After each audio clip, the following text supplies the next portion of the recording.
We are Ole Miss Rebels. As Mississippi's flagship university, we dig deeper, see farther, work harder.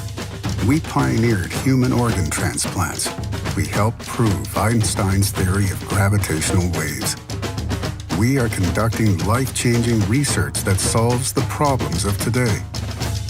We are Ole Miss, transforming lives and the world. Welcome to the POMcast with Stephen Willis. Now we're going to do things a little different. We are going to provide an honest look at Ole Miss athletics for the fan, by the fan, and of the fan. That is what we do. Hell be to me. I'm just kidding. Tune in for some Ole Miss sports news. We're going to give it to you straight. Yeah, right now. The POMcast starts now. It happens now. Holy cow. Listen to me. It's starting. Well, it's going to start right about now.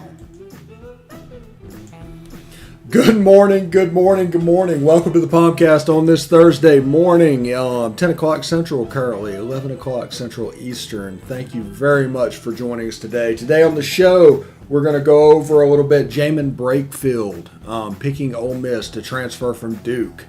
The former five-star player picked Ole Miss, and that should have some repercussions moving forward. We're also going to talk a little bit about Donnie Kessinger's number getting retired tonight. Kind of an all-time great of Ole Miss, getting his number retired. And I think John Rice Plumlee, when he took the numbers that he had or something, there was no retirees going, and now 10 has been retired in football, and I think 11 has been retired in baseball or something like that. So something to stick around for and look at that. And in the second segment, we're going to do a little preview of the weekend baseball preview that we're going to be releasing at noon today. So Chad Smith coming by talking about the Ole Miss LSU series, 10 minutes of that, and then we'll release the full thing, which was like 22 at noon. So welcome to the POMcast. I am, of course, Stephen Willis. Thank you very much for tuning in. And let's see, we'll go over this right here. If you're on Twitter, you can catch us at The Stephen Willis or at The Rebel Walk. You can also catch us on Facebook at facebook.com/POMcast. You can catch us at YouTube at Positively Ole Miss. Hit the bell, subscribe, do all that stuff. You'll know when we're streaming. And more importantly, you'll know what we're streaming about. And we're also on Twitch at Positively Ole Miss, all one word. We're at Willis Digital Media on YouTube and Twitch. Willis Digital Media, YouTube and Twitch. All the videos go there. Both Ole Miss and not Ole Miss. We're going to be, whenever they open up annual passes, we're going to be going to Disney and taking video and kind of doing an everyman look at that. We're going to be doing review type shows. It's going to be a good bit of fun. So stick around for that.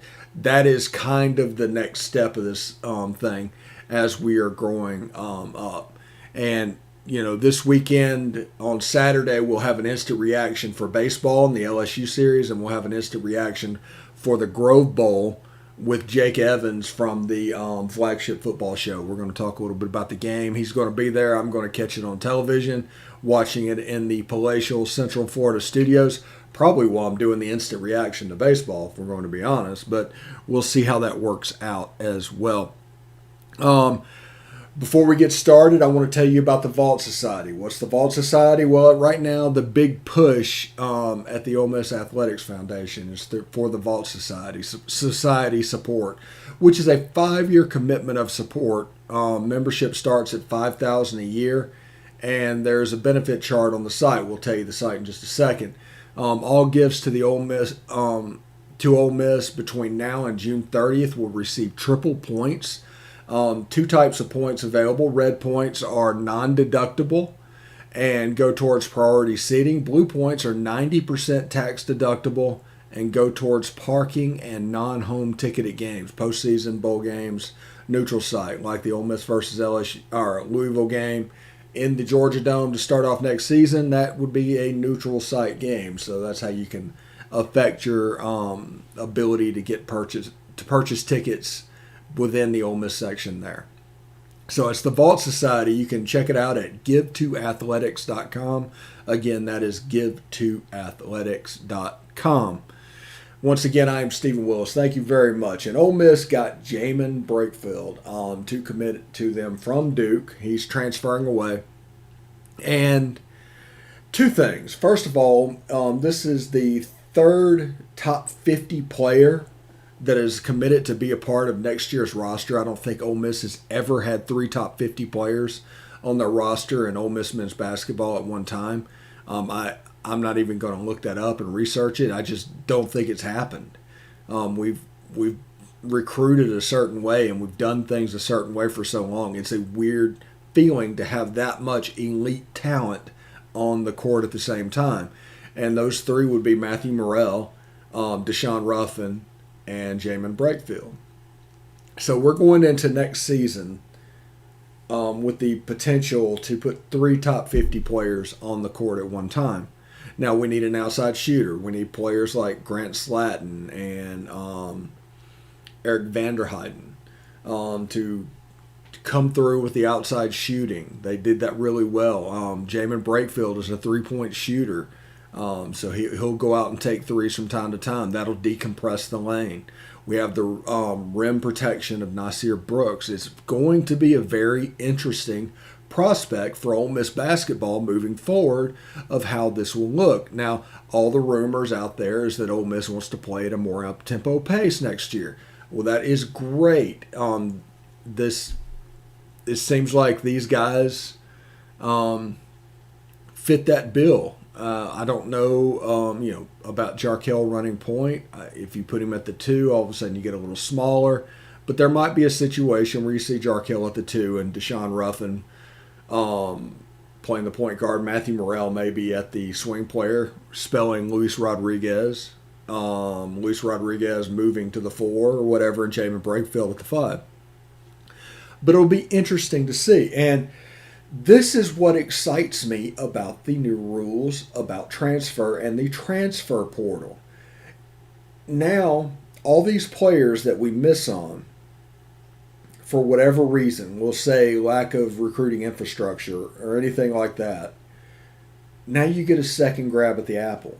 You have, once they sign with a school, let's just say Jaemyn Brakefield went to Duke. Well, all of a sudden, you've got to keep him happy for that full year. If he's not happy, he can transfer away. It's a one-time transfer. So if he were to leave Ole Miss, he would have to sit out or do whatever he has to do. Because I imagine so with the one-time transfer, the waivers are going to go way down. That's just the way that happens. It's going to be all waivers at the beginning, no waivers for the second time. So he's kind of here. We got him. We won the war. We lost the battle on that signing day to Duke, but we ended up winning the war, and we have him on campus for 2 or 3 years, helping out our program. And we don't necessarily have to worry about him leaving. Now, players like Deshaun Ruffin or Matthew Morrell, yes, you have to worry about that going because they're still within that window. But you've seen teams using the transfer portal to build their roster and get ready to make a big run. I mean, Arkansas made the Elite Eight with basically a transfer portal roster. So we'll see how this turns out. Now, in a situation without COVID, I think they'll gel together quicker and it'll be a better situation. You'll see players not hurt as much. Like players like Matthew Morrell that came in as a true freshman. Last year really impeded them in the beginning because they couldn't get on the court and do what they wanted to do, and everything was a little bit different. There was a little bit of adaptation, and it's just a hard slog. And towards the end of the year, you could see him coming on, and you saw the gifts, and you saw the athleticism.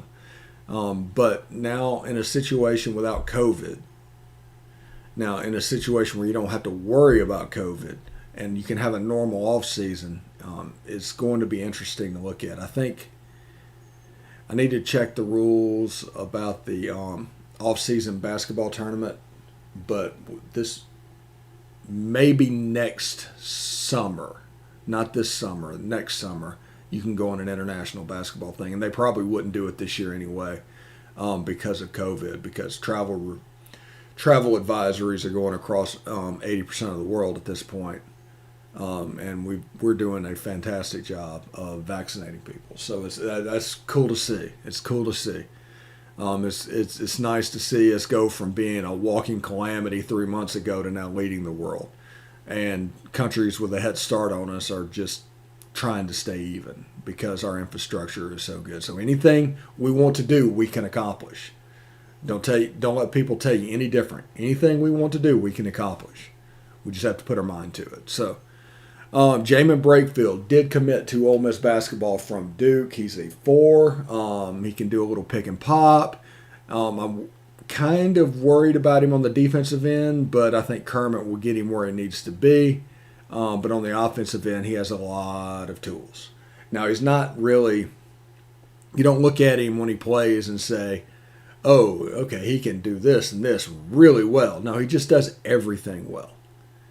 There's nothing that really stands out. You worry a little bit about the defense, but you can see that will come about, and with Kermit Davis, that'll help him out greatly, because you don't get to the next level without playing defense. Period. That's the easiest way to tell what's going on. So Jaemyn Brakefield, Deshaun Ruffin, and Matthew Morrell, top 50 players of Ole Miss basketball, going to see the floor next year. So I'm excited about that. We talked earlier, Donnie Kessinger getting his number retired tonight for Ole Miss baseball. I think it was number 11. I may be having a brain surgery moment, so bear with me with that one. But if I'm not true, let me know below. Good player, great athlete. He's done a bunch of stuff. He scored 40 points in a basketball game in the SEC. He's a great athlete. Played in the majors for several years. I think he's a Cubs legend. I mean, his jersey being retired is warranted. And something that'll be really cool to see. Now, we have the jersey retirement tonight against LSU. And then on Saturday, we have Lane Kiffin throwing out the first pitch, which, no pressure, coach. You have to get it over the plate, throw a strike. We're all going to be watching you. No, I'm just kidding. Have fun. Do whatever you want to do. If you want to throw it into the backstop, if you want to hit the ball, do whatever you need to do. We're going to take a break in just a second, and when we come back, we're going to come back with Chad Smith. We'll probably give you a couple minutes back today because we had a couple of longer shows this week. This one will be less than 30 minutes. Tomorrow will probably be less than 30 minutes. But that is the plan. But all of our, however you're watching this now, it's also going to be available on podcast, Apple Podcasts, Google Podcasts, Stitcher, Spotify, SoundCloud, TuneIn Radio, iHeartRadio, and Pandora. Those are the places where you can listen to the Weekend Baseball Preview with Chad Smith as well. So we'll have that. Right now we're going to take a short break, but stick around for that, and we will do a little bit more afterwards. Stick around. You want to answer that, don't you? I bet it's just killing you seeing the soft glow just inches away. Someone wants to tell you something or ask you something. Oh, come on, answer it already! Just so we're clear, that wasn't my fault. Next time, ignore your inner voice. Don't text and drive. A message from Florida's trusted choice independent insurance agents. Hey, this is Stephen Willis. I just want you to stick around a little longer. We're going to get back to the podcast right after these messages. Tonight, nearly 40,000 veterans across the country are homeless. These men and women have pledged to serve our nation, and now we must serve them. Landlords across the country have helped make significant progress in reducing veteran homelessness by making housing available, but there is more that we can do to bring our veterans home. Visit www.va.gov/homeless to see how you can get involved. And if you are a veteran and you are experiencing homelessness, please call 877-4AID-VET. Thank you. All right, welcome back to the POMcast, segment number 2. In just a second, we're going to go to our preview of the preview. Maybe it's the best way to put it. I don't know how to put it exactly, but it's 10 minutes of the preview that we filmed this morning with Chad Smith. We're going to do the whole thing at noon, but until then, 10 minutes we'll have to do. And you'll notice on there, my interview style is very much interjecting. It's very much towards the guest, and whatever needs to be asked as quickly as possible to get to the expert to let them talk about it. That's the way we do, and that is one of the benefits of not really having an ego throughout this whole thing. It's not really wanting to hear my own voice. But that's the way we do that. Chad Smith, Chris Muller, everything. I mean, all those shows come out pretty similarly. And that is because it's not about me, it's about those guys. And they do a fantastic job. I do want to tell you about the Rebel Walk. The Rebel Walk is the free, that's what I said, free avenue for you to follow Ole Miss sports, rebelwalk.com. It provides a subscriber level experience, and it doesn't cost any money. All it costs you is a little bit of time, and you can follow Ole Miss sports and do all the stuff you want to do. It's important in this doom scrolling age that we live in that you can have fun doing stuff and following what you really enjoy. Well, you can there. The rebelwalk.com, Evelyn and the team do a fantastic job, including a lot of those guys like Chad Smith calling in to this show, helping us out as well. So catch them at the rebelwalk.com for all that interesting, factual information. So we are going to go to Chad Smith in just a second. It was the whole show's fantastic. This is just a piece of it, 10 minutes or so, where we get into a little bit of big picture stuff, but all the stuff about the weekend pictures and all the breakdowns of that will be at the beginning and be released with the actual video. You can catch it on the audio and all the podcast things, and you can catch it at all the avenues that you can watch it, the POMcast normally. So it's pretty good, and I definitely recommend you listen to it. Until then, do whatever you need to do. Have fun. Don't let anybody tell you otherwise, and work on enjoying it the best way you can. Until then, here's Chad Smith talking about the game, the series this weekend. Hotty toddy. Debating, how do they do it? They don't do so much debating. They pretty much make it very vocal that they want Maneri gone. Yeah, the fall of LSU baseball has been quite interesting to see. Just into mediocrity, and then now this year just bottoming out a little bit. Now, if we look at the hitting and the Ole Miss lineup, what are you looking for this weekend? What should we keep our eye on?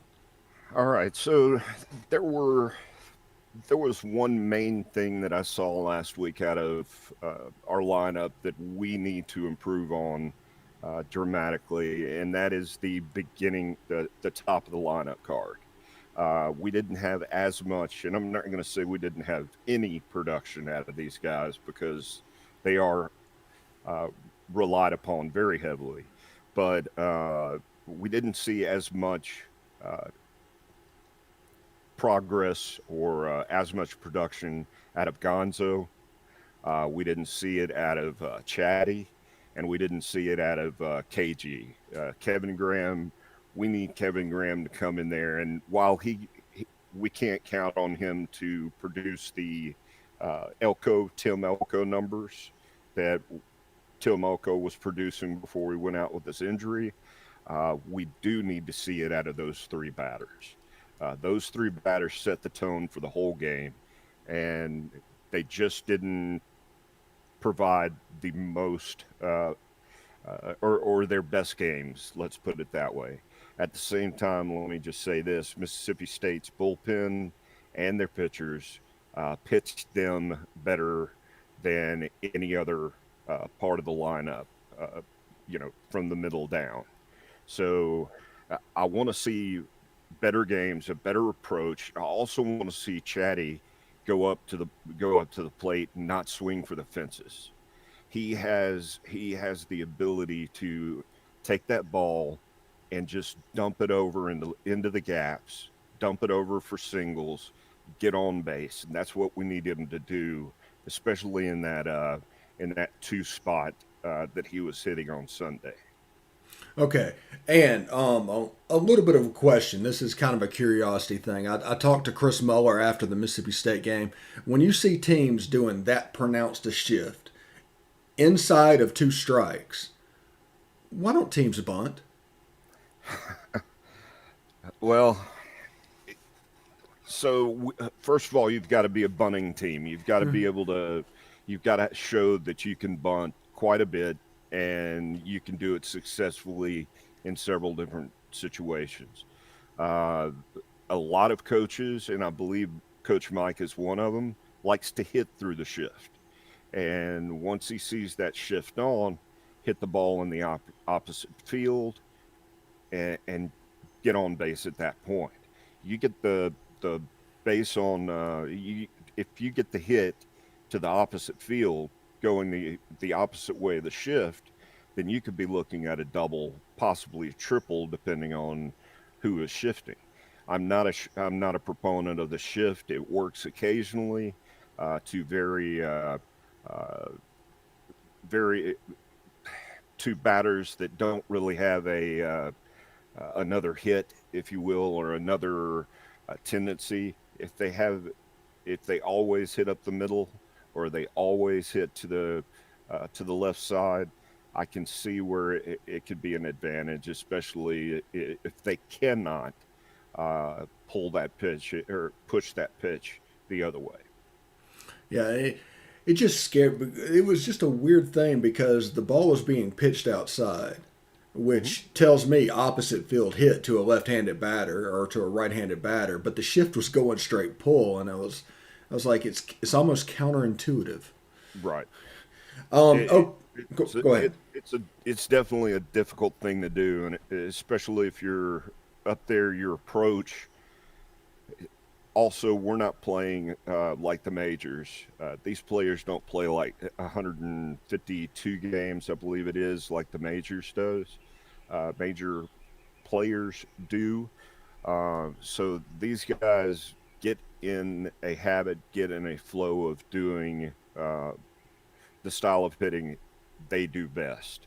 And so for them to change it up just because of a shift does not actually help in a lot of situations. Okay, that's good to know. I've been trying to ask that question for about a week now, and this is the best answer I've gotten. Let's look at LSU's batting lineup. Who should we be looking out for over the course of the weekend? Who's going to be dangerous? Well, there are a number of players that are dangerous on LSU. They've got an outfielder, and my system just went down on the lineup for LSU. But I will say that the top of their lineup is their most brutal. The top three hitters, the top three batters that they'll have. Uh, are the most difficult that they'll have. Once you get down past the cleanup, you can look at the lower half of the lineup is not near as difficult, and you can make a few more mistakes. Gunner and Doug and Drew themselves, along with the guys out of the bullpen, we need to concentrate on locking those first three batters down at any time when they come up in the ball game. Okay. And matchup wise, is LSU's lineup a good fit or a bad fit for our starting pitching? Sure. So compared to especially what we've played so far, LSU is more like the Alabama. Uh, they're more the team like Alabama. They don't have as much power. They will hit the long ball occasionally, but they are more of a dink and dunk type team. Dink it into the outfield, dump it into the gaps, and get your man on base. Add more doubles to the lineup. They're certainly not going to hit you if you're pitching well. They're not going to hit you that well going out of the ballpark. So the advantage definitely goes to Ole Miss in this case. We've also had the experience of playing much more difficult foes than LSU has. And when LSU has played a difficult team like South Carolina, they have not fared well. Yeah, I think they got swept by South Carolina, did they not? I believe so. Yes, sir. Well, that's very interesting, and it's like I said, it's always an interesting thing whenever you describe LSU, the creator of Gorilla Ball, as dink and dunk. It's crazy. Absolutely. If you think back to, and I grew up, I went to high school actually in about an hour and a half from Baton Rouge, and during the 90s, the only thing you heard about were the home runs coming from Alec Box Stadium. And I mean, they were basically destroying balls. I remember several games watching them with friends, and although I was silently pulling against them, watching those balls just crash over their outfield wall at the old Alec Box. Uh, this is not the team that's going to be doing that now. There's a lot more parity in college baseball, as we see. I mean, look at the LSU or look at the teams now, and you would think that LSU would still be up in the mix, or at least in the top three of the West, and they're nowhere close. Yeah, and I was just thinking about this. Like, somebody asked me, is like, why the last couple of years is Mike Bianco more comfortable, almost a calmer demeanor out there? And my theory is that he had a lineup that could play a little bit of gorilla ball, and that's what he was brought up doing. Sure, and that's true. And if you would talk to Mike, Mike would probably bust a gasket by if you called the type of ball that we play gorilla ball. But that's Mike. I'm not going to speak for him personally, but you're right. He was brought up in the gorilla ball era, and he expects us to hit for power. But we need the all-around hitting, running. We need to play it smart, play the kind of game that Mike has taught us. That way we can move forward and we can win those games and possibly, hopefully, sweep LSU the way we should, especially when we compare the records. Yeah, if a sweep were to happen this weekend, and I'm not saying that it would, that would put the plus minus for Ole Miss at +3 and would eliminate that Sunday loss versus Arkansas. That's correct. That's correct. And we're not going to move. We don't expect to move back into the top 8 this week, even with the sweep. It would be nice. We need the sweep. We need to have a good showing against South Carolina next weekend. And of course, we've got several more difficult matchups, 2 on the road and 1 at home versus Vandy. So we've got a chance to get right back in the thick of things. This past weekend was an emotional hit because it's Mississippi State. Ole Miss hates to lose to Mississippi State. But as fans and as players, as this team goes forward, we will put this behind us and carry on. Let's meet them in Hoover. Let's meet them in postseason and take care of business. All right, Chad Smith talking about all the preview that you need to know about Ole Miss versus LSU. First pitch tonight, 7 o'clock on ESPNU. You'll have a preview. You've heard a preview on the POMcast earlier today. This released around lunchtime. So I hope you have it on the commute into the game, and I hope you enjoyed it. But for Chad Smith, I'm Stephen Willis saying thank you, and of course, hotty toddy.